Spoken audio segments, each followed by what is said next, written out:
2022ஆம் ஆண்டின் பொருளாதார நெருக்கடி மற்றும் இந்த குறித்த கடந்த ஆண்டு தித்வா சூறாவளியால் பாதிக்கப்பட்டிருந்த இலங்கை மீண்டு வரும் நிலையில் எரிக் மேயரின் இந்த கருத்து மிக மிக உன்னிப்பாக அவதானிக்கப்பட வேண்டியிருக்கின்றது.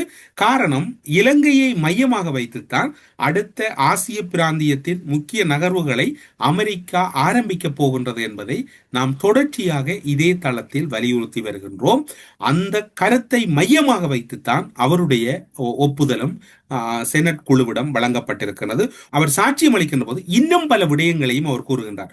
உலகளாவிய கப்பல் வழித்தடங்களில் இலங்கை அமைந்திருப்பதால் சுதந்திரமான மற்றும் திறந்த இந்தோ பசிபிக் பிராந்தியத்தை மேம்படுத்துவதற்கான அமெரிக்க முயற்சிகளுக்கும் சீனாவின் வளர்ந்து வரும் பிரசன்னம் உட்பட்ட பகைநிலை செல்வாக்குகளை எதிர்கொள்வதற்கும் இலங்கை மையமாக மாறியிருக்கின்றது. இந்தோ பசிபிக் பிராந்தியம் தொடர்பில் அவர் குறிப்பிட்டிருக்கின்றார்.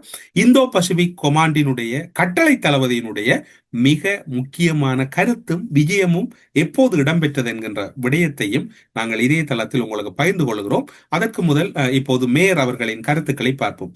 அமெரிக்க கடற்படை கப்பல்களும் உலகின் கடல் வழியாக கொண்டு செல்லப்படும் கச்சா எண்ணெய் 2/3 பங்கு இலங்கை வழிகளாலேயே செல்லுகின்றன. எனவே அதன் மூலோபாய இருப்பிடம் அமெரிக்க முயற்சிகளின் மையமாக அமைந்திருக்கின்றது. அவர் கூறுகின்ற இந்த வசனம் தான் மிக முக்கியமானது.